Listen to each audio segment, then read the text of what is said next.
Well, hello there and welcome to Planet America's Fireside Chat. I'm John Barron. And I'm Chaz Licciardello. This week, Ronald Reagan loomed large at the second Republican debate at the Reagan Library. Donald Trump did as well. Neither Reagan nor Trump were there, but we will ask Ron Reagan Jr. what he thinks of Trump. Batshit nuts. Once again, immigration was a major debating point, and I'm going to take a much-promised deep dive into that issue, plus the scandal engulfing someone other than Donald Trump for a change. But first... Tear down this wall. Heading into this week's second Republican primary candidate debate, former President Donald Trump remained miles ahead in the polls. So many miles, he still doesn't think that he has anything to gain by actually debating. Ron DeSantis stuck in the mid-teens in the average of national polls, almost 10 points back Nikki Haley, then Vivek Ramaswamy, then Mike Pence, Tim Scott, Chris Christie, all at around 3, and Doug Burgum went into this debate on under 1% support. Yeah, look, I feel like we're at the point now where Trump's so far ahead that we can be pretty sure he's not losing this primary unless he has to drop out for either health or legal reasons. Which is not out of the realms of possibility. Certainly not. But it means that the only real point of these debates now is second place. Yeah. We want to see if there's a candidate who can attain escape velocity from the rest of the pack to become the favourite if Trump has to pull out. Now, if we look how that worked out after the first debate, the candidate who did best afterwards was, well, Trump, who didn't even attend the debate. He gained 3.5 points in a direct comparison between polls taken before and after the debate by the same pollsters. The only other candidate who gained anything at all was Nikki Haley, who nudged up a sustained 1.5 points. Whoa! No one else gained any discernible ground before this debate. And spoiler, I don't think anyone's gaining any discernible ground after this debate either. No, one thing they may gain though, Chaz, is the Koch network. We're talking about hundreds of millions of dollars earmarked for an anti-Trump candidate.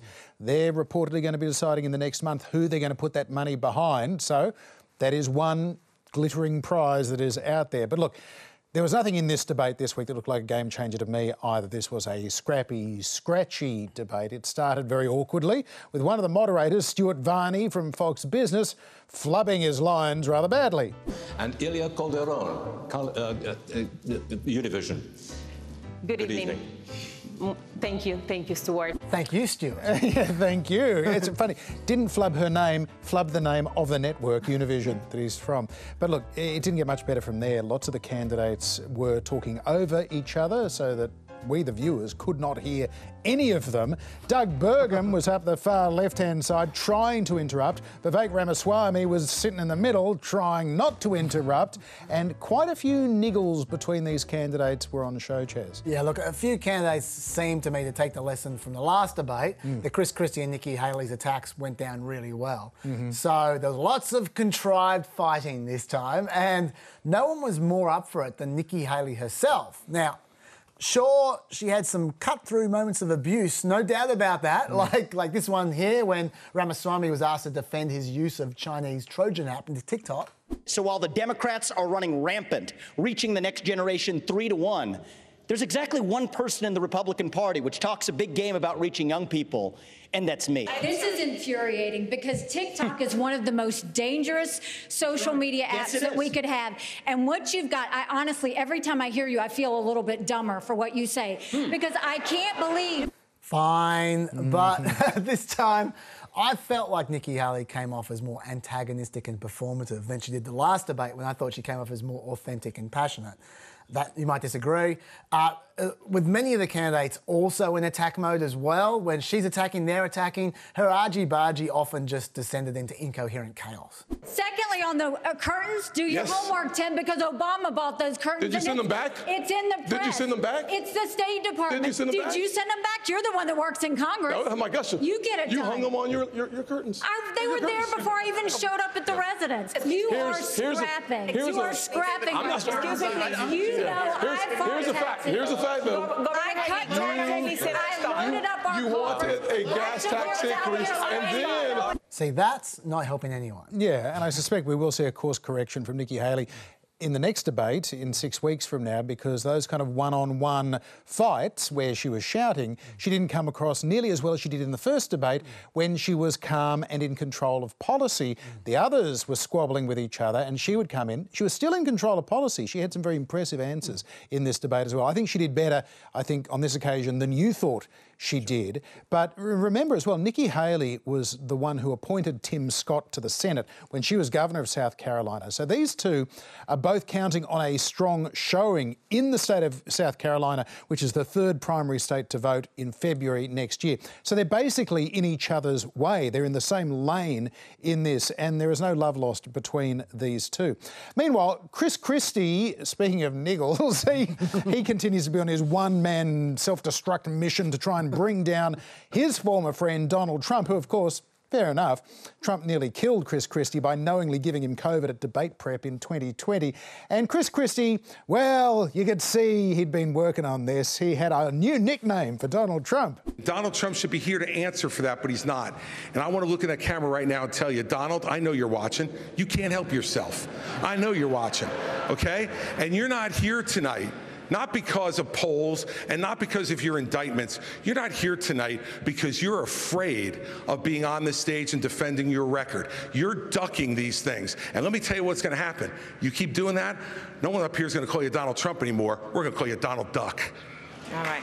I want to ask Because Donald Duck is a Disney character as well. And because he's ducking the debates. He's saying Donald Trump is ducking the...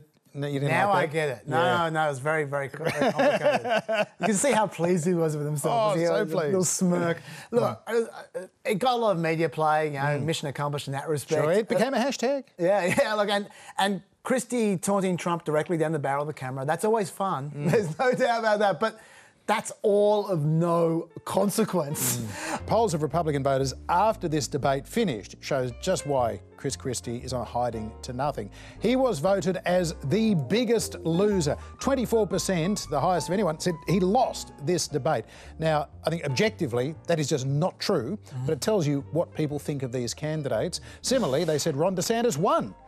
I think it's hard to justify that as well, but it says that he is still more popular than the other candidates. They also said that Nikki Haley came in second, which I think is reasonable. She was strong again, but the whole thing was a kind of a weird, interrupty, gimmicky thing. One of the other moderators, Dana Perino, she tried to jazz things up with a bit of a reality TV gimmick as well, but it fell very flat.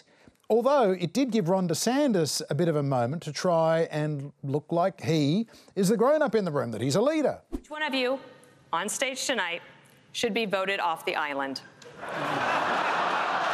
Please use your marker to write your choice on the notepad in front of you. 15 seconds. Starting now, of the people on the stage, who should be? I'm absolutely serious. With all due respect, I mean, we're here, we're happy to debate, but I think that that's disrespectful to my fellow competitors. What is your mathematical path? Yes. Governor DeSantis, in order to try to beat President Trump, who has a commanding and enduring lead in this race? Polls don't elect presidents. Voters elect presidents. Right. And we're going to take the case to the people in these early states. We're going to do it in a state-by-state direction. And why? Because as Reagan said in his day, this is our time for choosing. I honestly don't know what Dana Perino thought was going to happen when she asked them to write on cards. No. But anyway, it was actually not a bad moment for Ron DeSantis. Yep. As you say, taking charge, showing leadership. But I really thought that despite the post-debate polling favouring him, I actually disagreed with all that polling. I just thought they were all 0%. Like, no one won in that debate. I really thought it was just a bad debate. Anyway, despite all that, I thought that he came off as super programmed and robotic, and that's really bad for him because that's the knock on him. So that just reinforced the stereotypes that already exist. His first answer of the night, DeSantis clearly had his thunder stolen from him by Chris Christie, who was taunting Trump for not turning up to the debate the exact way I think DeSantis intended to. But rather than change what he was going to do, DeSantis just ploughed on and said exactly the same thing anyway, even though it was exactly what Christie had literally just said seconds earlier. It was embarrassing. And he had a few of those really robotic moments where he just showed a complete inability to think on his feet, and it really clanged every time, I thought. The best example of it for me, I mean, it's unfortunate, it's the most superficial one, but I think it will stick with people. Someone had clearly told DeSantis to not look so angry. So he kept trying to smile, and it was like an android learning to control their face. Like it was almost right, but it was so uncanny valley. The #1 economy in America. Ilya, you mentioned me in the question. I just want to... Rioting and disorder. How do you become a politician and not know how to smile? Yeah, but a smile that quickly becomes a grimace, which quickly becomes a, I feel really sick, I may throw up any second. It's a strange range of facial emotions. And on top of that, I mean, you know, forget Ronald Reagan. This guy looked like Richard Nixon in his first debate against Kennedy in 1960. He was sweaty, he looked unshaven, he kept getting his makeup redone throughout the whole debate. He does not look comfortable on that stage or indeed on the campaign trail, because these things, the weird looks that he gets on his face, people see that on the stump in Iowa and New Hampshire as well, and they just go, who is this guy? Yeah, I was going to say, I know the people at home will be watching us talk about this and saying, oh, that's so superficial, why don't you have policy? There was no policy in the debate. Also, breaking news, politics is superficial. But yeah, it's a gut instinct thing as to, do I believe this person or not? And also, particularly in his case, that is the knock on him. And so, like, if it was someone else, they might be able to get away with it, but that is reinforcing the exact concern people have about Chris Christie, though, I have to say, he did have a pretty strong moment. It was certainly a lot less contrived than Donald Duck. He pretty much summed up at the very end of the debate the price that some Conservatives at least feel that they are paying now in the era of Trump. Take a look. This guy has not only divided our party, he's divided families all over this country. He's divided friends all over this country. I've spoken to people, and I know everyone else has, who have sat at Thanksgiving dinner or at a birthday party and can't have a conversation anymore if they disagree with Donald Trump. He needs to be voted off the island, and he needs to be taken out of this process. Yeah, I got to say, I like that a lot more than Donald Duck. Yeah, I agree. Well, for more, we turn to somebody who knows exactly what it's like to be on that debate stage and to campaign for president against Donald Trump. Former Virginia Governor Jim Gilmore ran for the Republican nomination in 2008 and 2016, and we asked him who he thought stood out on that debate stage. I thought that Nikki Haley and Vice President Pence were correct on the Ukraine issue. I thought that Chris Christie was also. The problem with Governor Christie is that he when he talks about his issues and his experience and his views, he does great. But then for some reason, he drops it and just goes off and starts attacking Donald Trump. He thinks that's his ticket, and that kind of ruins his presentation. I thought that Governor DeSantis was not right on Ukraine, and I thought that Ramaswamy was really not right on Ukraine. Do you think anything mattered last night in terms of the wider context of the race? You can't tell. This is a real democracy over here, so you can't foresee anything. President Trump clearly has a dominating lead over everybody in the field. You could believe that he's going to be the nominee.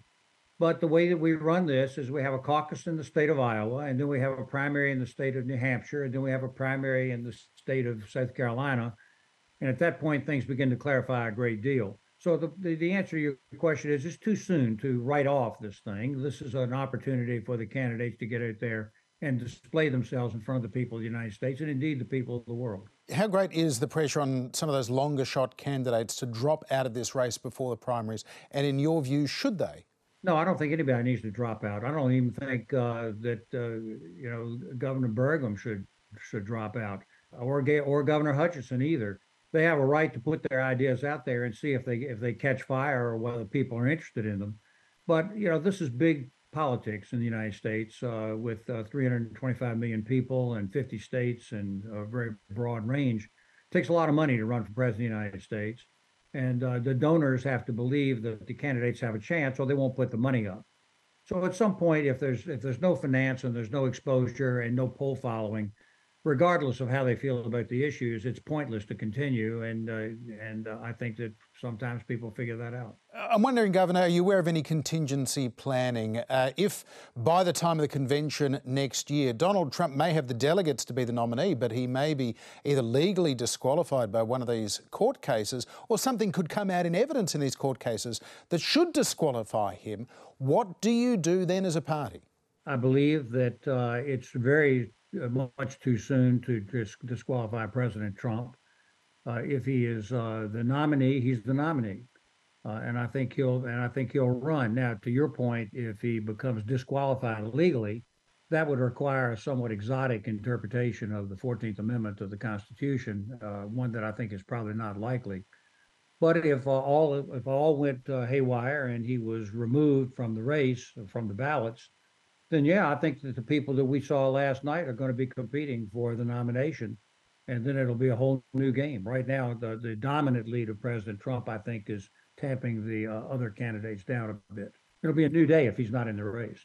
The public will start thinking differently about these candidates. Governor, now that Chris Christie has given Trump his own nickname, do you think that's enough to goad Trump into appearing at a third debate? And do you think he should appear at a third debate? First of all, I don't think that did anything except get Governor Christie some press. It gave him, the news media, something to latch onto because it was amusing and cute. But I don't think it's going to have any influence over President Trump, who's 45 points, even higher than that against Governor Christie. Why should he follow the lead or the baiting or the taunting of Governor Christie when he's beating him by 50 points? So I don't think that that's the case. But it was not intended to do that, in my view. It was intended to get Governor Christie on camera. Today, American politics is so tied into the cable news and to the media, just as we're doing right now, that getting eyes on a candidate is just as important as anything else. And that got eyes on Governor Christie, so it succeeded in that. But I don't think it had any influence on President Trump. It's now well over 30 years since America's 40th President Ronald Reagan left office, almost 20 years since his death. Yet his memory and his legacy are still a very important part of American politics. But while candidates continue to pay homage to the man that many credit with recasting American conservatism and winning the Cold War, what does Reaganism actually mean in the era of Donald Trump? The former president's son, Ron Reagan Jr, is a progressive political activist and broadcaster, and he's with us from Florence in Italy. Ron Reagan, welcome to Planet America's Fireside Chat. Happy to be here. Can you explain to us why there is still this very special place for your father in Republican politics? This debate wasn't held at the Eisenhower Library, the Nixon Library, or the Ford or the Bush Library. It was the Reagan Library. Why is that? Well, he's the most successful recent Republican president.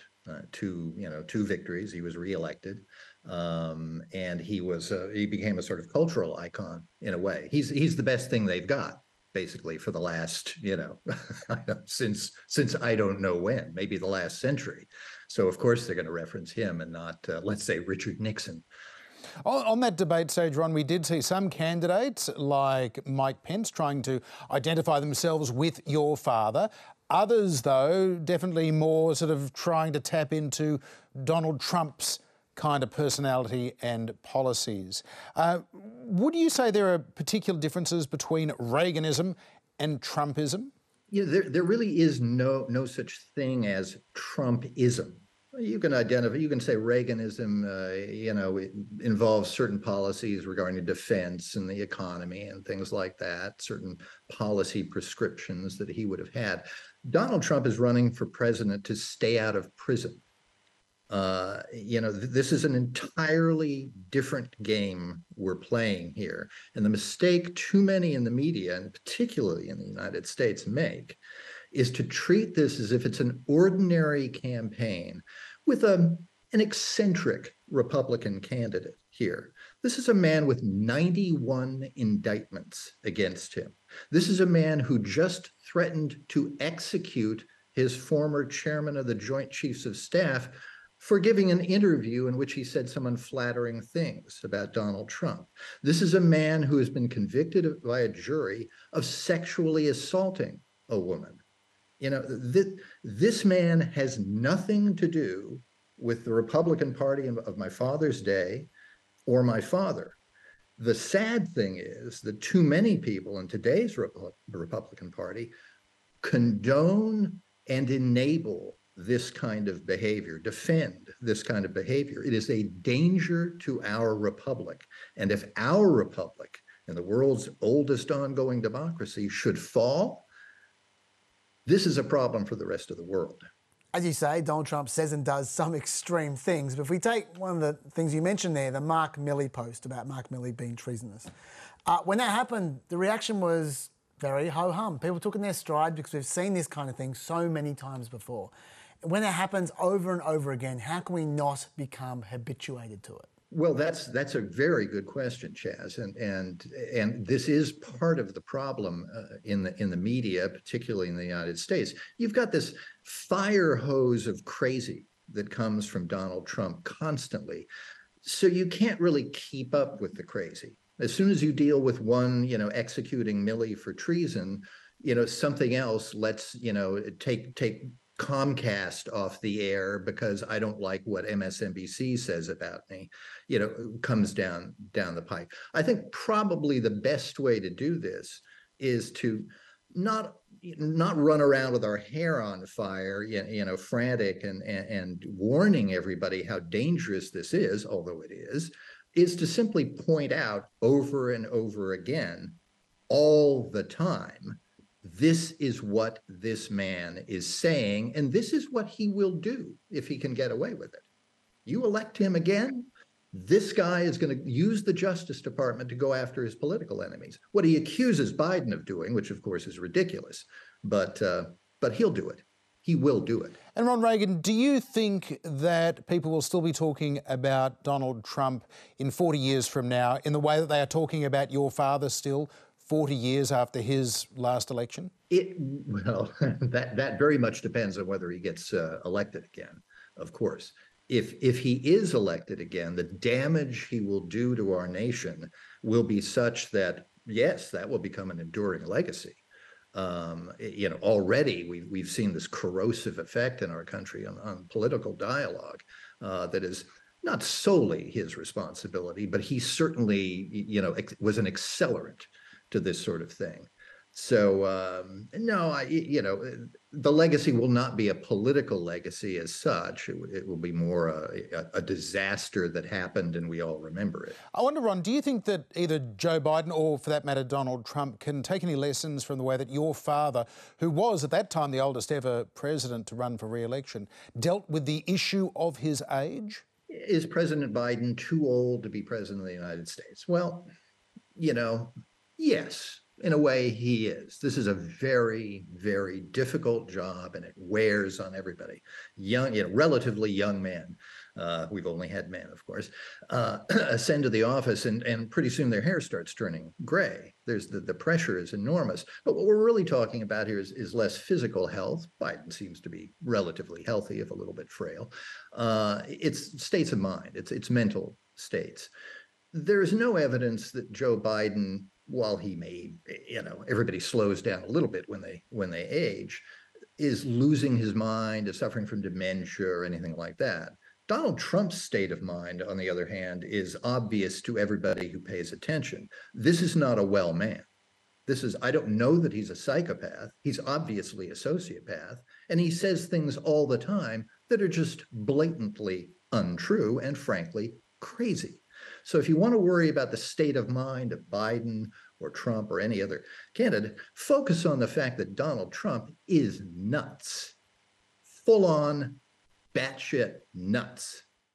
Ron Reagan, thank you very much for having a fireside chat. My pleasure.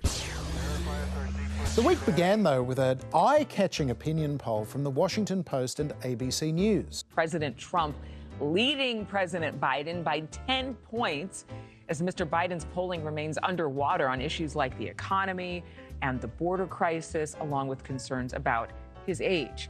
10 points, and the crosstabs had even more bad news for Joe Biden. 74% say Biden is too old for a second term, versus 50% who say Trump is too old for a second term. And Biden also faces negative ratings on other key issues as well. Yes, he does. Overall approval, 37%. Handling of the economy, 30%. Handling of the southern border, 28%. Well, those numbers caused a lot of comment this week, including from the Cook Political Report's highly esteemed analyst Amy Walter, who tweeted some much-needed context, noting that recent presidential and congressional elections have all been decided by fewer than 100,000 votes. She said, This is going to be a close race. No one is winning by 10 points. No one is winning by 5 points. Accept it and move on. And just as we were about to accept it and move on, another poll came out, finding Trump was leading Biden by 5 points. That was probably starting to test the nerves of Democrats who are worried that Biden's age is overshadowing his achievements and his electability. But then 2 more polls came out, one from NBC showing actually it's a tie. Another from Morning Consult put Joe Biden 1 point in front. Now, most of the polls at the moment, Chaz, they're not just jumpy, they're of all registered voters. They aren't typically trying to filter for who would be a likely voter this far out from the election. That makes sense. But that means there are some big variations and problems with the sampling. The average of polls, though, historically is a good guide, and that does have Donald Trump just in front right now. Yeah, look, Biden has definitely had some pretty poor polling recently, no doubt about that. But the Washington Post also has a history of publishing some fairly outlandish results in their polling. Back in July 2020, they had Biden up by 15 points over Trump. And even 3 weeks before the 2020 election, they claimed Biden had a 12-point lead amongst likely voters over Trump. And that was just before the election. And that turned out to be only 7 points off. Oops. Honestly, though, the Washington Post is copying a lot of flack for publishing that poll. But I like that they publish these kinds of polls. I'm not being sarcastic. It shows that they're not putting their thumb on the scale. Right. They'll just publish whatever the numbers say, even if it annoys their readers. And that poll really annoyed their readers. Probability suggests you're going to get an outlier every now and then when you poll, right? Right. So I want to see them publishing outliers because it makes me trust their honesty more. So I say good on them. Trump's not going to win by 10, though. Yeah, it's an interesting question as to whether an outlier poll, you publish it, do you then put it into the poll averages to allow it to distort that bigger picture as well? And at the end of the day, you don't know something's an outlier until sometime after the event. Exactly. Of course. Pressure is mounting, meanwhile, on Democrat New Jersey Senator Bob Menendez to resign after being indicted for allegedly taking hundreds of thousands of dollars in bribes. The Department of Justice claims that Menendez, who is the powerful head of the Senate Foreign Relations Committee, took cash, gold and other bribes to benefit 3 businessmen: Wael Hannah, Fred Dabes and Jose Uribe, and to benefit the Egyptian government itself. Senator Menendez allegedly provided sensitive, non-public U.S. government information to Egyptian officials and otherwise took steps to secretly aid the government of Egypt. So, the head of the Senate Foreign Relations Committee accused of taking bribes to help Egypt. Sounds bad, but don't worry, Chaz, because Bob Menendez has a perfectly reasonable explanation as to why he allegedly had all that money stuffed into jacket pockets, drawers and safes scattered around his house. For 30 years, I have withdrawn thousands of dollars in cash from my personal savings account, which I have kept for emergencies and because of the history of my family facing confiscation in Cuba. Now, this may seem old-fashioned, but these were monies drawn from my personal savings account based on the income that I have lawfully derived over those 30 years. $500,000 is a lot of emergency spending money, right? Yeah, to try and hide from the ghost of Fidel Castro. Well, that's the other thing. You know he's not Cuban, right? He's born in America, and his family emigrated before Cuba was a dictatorship anyway. So I don't know what he's talking about. Those Castro ghosts. We are talking about $480,000 in cash, another $100,000 worth of gold bullion, plus a Mercedes convertible car that these Egyptian businessmen allegedly bought for Menendez's wife, Nadine, who is a longtime friend of one of them, Wael Hannah, and she also stands accused of a bunch of other things in this allegedly corrupt scheme. According to the indictment, his wife Nadine and Uribe arranged meetings between her husband and Egyptian military officials looking to get millions in U.S. aid released that was being withheld due to human rights concerns. They say Menendez sent this text to his wife. Tell Will I'm going to sign off on this sale to Egypt today. 46,120 millimeter target practice rounds, and 10,000 rounds of tank ammunition, $99 million. And Menendez did that in return for these bribes, so the indictment claims. It also alleges that some of that money that Menendez says he's been diligently stashing away from his completely legal earnings over 30 years was found in envelopes that contained DNA or fingerprints from one of the men alleged to have bribed Menendez or his driver. So look, maybe he just took some free empty envelopes from a constituent. We'll see. Menendez entered a not guilty plea yesterday. He has stepped down from his position on the Foreign Relations Committee, but he is vowing to fight these charges and stay in the Senate. It's worth noting Menendez has been in hot water before, though, Chaz. In 2015, he was accused of doing favours for a Florida eye surgeon, Dr. Solomon Melgen, in return for lavish gifts and campaign contributions. That case was eventually dropped after the jury in the trial was hung. And it's New Jersey's Governor, Phil Murphy, who's been leading the calls for Menendez to resign, and it would be up to him to appoint a temporary replacement until next year's Senate election. Yeah, just to be clear, those previous corruption charges back in 2015, the reason those charges were dropped was not because people say they couldn't prove that he got paid off, or because they couldn't prove he did favours. He admitted both of them. He was saying it was just because they're friends. They're good friends. They help each other out. And the technical definition of bribery, it was hard to make the case. That's the reason those charges were dropped. And he took up with Nadine, this lady here, 2 weeks after those charges were dropped. So he didn't keep his powder dry for long. But I just want to say one thing, John. Yeah, do. Which is, you're saying a bit racist to me. What do you mean? If I could just quote Bob Menendez. Yes. Those behind this campaign simply cannot accept that a first-generation Latino American from humble beginnings could rise to be a US Senator and serve with honour and distinction. Shame on you, racist. I feel totally ashamed. And there is a form of distinction in finding $480,000 in cash shoved into the pockets of a bomber jacket with Bob Menendez written on it in his closet. Fair call. But I do just want to address Bob Menendez because I know he watches the show. Bob, I have no doubt that a Latino could rise to serve with honour and distinction. I just doubt that you could. Oh, burn.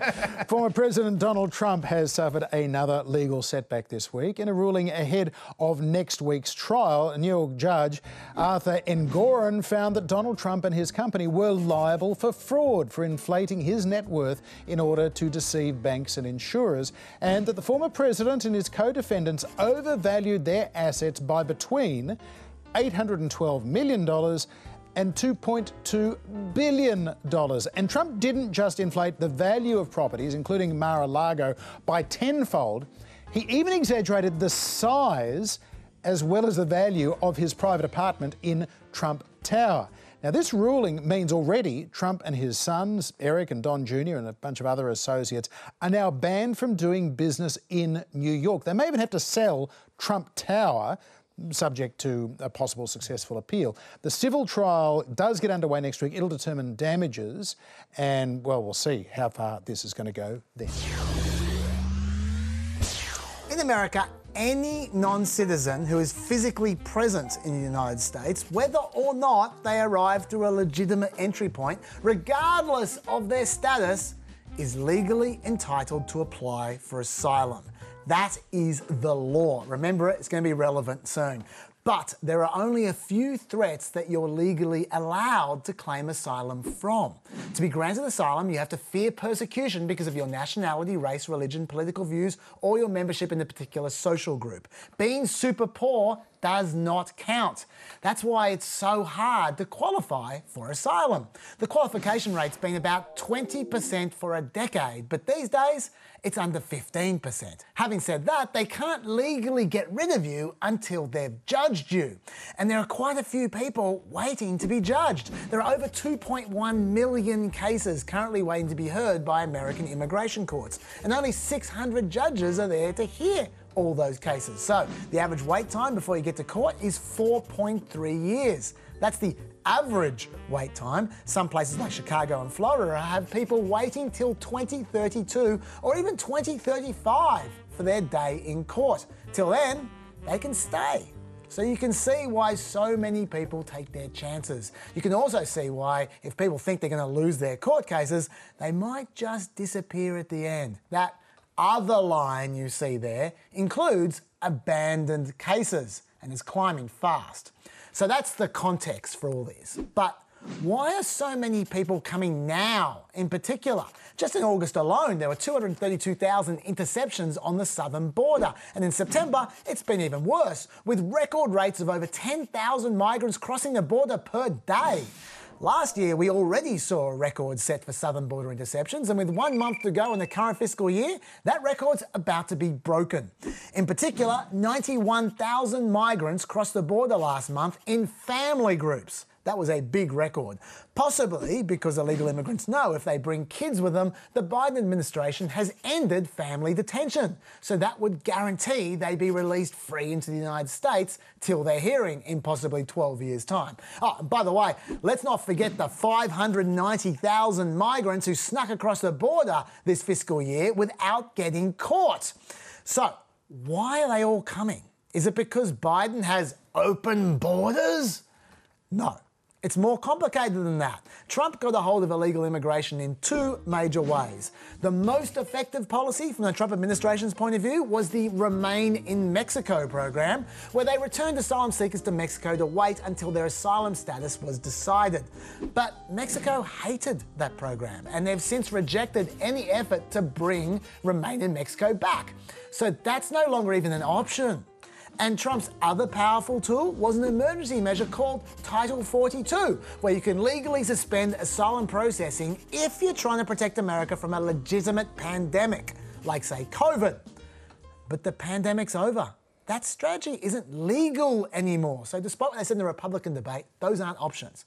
And other than those two policies, the sticks wielded by Trump and Biden are not as different as you might think. Biden this year implemented an extremely Trumpy program called Circumvention of Lawful Pathways. Catchy title. It bans migrants from applying for asylum at all if they unlawfully enter the country. It also makes you ineligible for asylum if you didn't apply for asylum in the countries that you travelled through to get to America. So, if you snuck across the border, or if you didn't get rejected by Mexico first, then too bad. You're probably going home. Now, a court has already found that this policy violates the very immigration law I started off this segment with, but the Court of Appeals has put a hold on that ruling while the Biden administration appeals the decision. So, we don't know if that rule's going to be struck down soon, but we do know that 83% of single adult migrants used to pass initial screenings under Obama and under Trump, but since this new policy started, only 46% of single adults pass initial screenings. Why not lower than 46%? Well, this is where Biden differs from Trump, because he's created new legitimate means that people can apply for asylum. For example, there's a CBP One mobile phone app that's supposed to incentivize people to use lawful, safe and orderly ways of applying for asylum. In August, the app organised legit appointments for 45,000 asylum seekers. Now, if asylum applicants can show that they have a credible fear of persecution, then they enter the system and they get their trial date sometime. If not, then they're theoretically out of here. However, Biden has also opened up extra pathways for non-asylum immigration. He's doubled the number of migrants admitted under permanent employment visas. He's significantly expanded the number of temporary guest worker slots, and he's particularly targeted some of these extra visas towards Latin American countries where illegal immigrants tend to come from. So hopefully that will give them an alternative. He's also substantially increased the number of people that he's granting temporary protected status to, particularly from Venezuela. And finally, Biden's offering humanitarian parole for 30,000 migrants a month from either Cuba, Haiti, Nicaragua or Venezuela. As long as they have an American sponsor, they pass background checks and they arrive by plane. And this could be working because since America began the parole program, unlawful encounters from those four countries have fallen from 3,500 per week to under 400 per week. That's an 89% drop. Wonderful. But most of those permits last for 2 years or less. So what happens then if the migrants don't want to leave? That is what conservatives are worried about. But anyway, under Biden, we've got a lot more carrots and a lot more sticks. So why does the system seem so out of control right now? Are immigration courts not rejecting applicants? No, they're ordering more removals than ever. Okay. Is the Biden administration not following through on actually deporting people? No, they're deporting people all right. They removed 225,000 people just in the first 6 months of this fiscal year. That's about 450,000 people a year. That rate is greater than any time in the last decade, especially during all of Trump's prime years. In particular, remember all those families I told you were turning up on the border? Well, America has removed more family members in the last 4 months than in any previous entire year. In fact, they're so keen to deport people that the administration sent 60 Haitians on a flight back to Haiti only 1 day after they called on American citizens to leave Haiti due to security concerns. So what's the problem then? Well, first of all, there are a lot of people in the region trying to find asylum. Over 7 million Venezuelans alone have left their homeland since 2015. Also, the administration has sometimes been slack in using some of their new tools. They have one program, for example, to deal with families where the head of the family is tracked with a GPS ankle monitor and they've got to comply with a nightly curfew till they've been processed. The idea is to disincentivise people bringing their children along when they claim asylum. But only 2,600 migrants have been placed in that program in 4 months, and fewer than 100 people have been deported under that system. Another issue is that the sheer weight of numbers is really starting to widen the cracks. In the last 15 months, Customs released over 1 million migrants to wait for their hearings, but 177,000 of those migrants had addresses on record that were either missing, invalid, or not legitimate residential locations. And yet, the migrants keep coming at increasingly higher rates, possibly encouraged by all the open borders talk that they're hearing. The last few weeks, they've even been starting to come by train car, placing increasing strain on the system and exposing all of its flaws. Customs at times simply runs out of room, and it's forced to just release a whole bunch of migrants into the community. You're looking at is 3 unmarked white Border Patrol buses. They pull up and they start releasing several hundred illegal immigrants to city streets and sidewalks in San Diego across from a transit terminal. Oh, and don't forget those gotaways that are sneaking over the border without getting caught. There have been 1.5 million of them during the Biden administration so far, and that definitely does not help. That was a long haul, John. But you add all of that up together, and yes, Biden is struggling badly to keep a lead on this issue. And yes, he is certainly not beyond criticism, but there are no open borders and there are no easy solutions. No, I don't know. I heard a few easy solutions on that debate stage this week, Chaz. But depending on when you're seeing this episode of the Fireside Chat, the United States government is either about to shut down, has narrowly averted a shutdown, or has actually shut down. Either way, for the record, there have been 21 previous government shutdowns in the United States. The first was back in 1976 under President Gerald Ford. The longest and most recent, 35 days during December of 2018 and January 2019. That was when President Trump wanted Congress to fund his border wall, which of course he said that Mexico would pay for. So Congress said, well, we're not paying for it.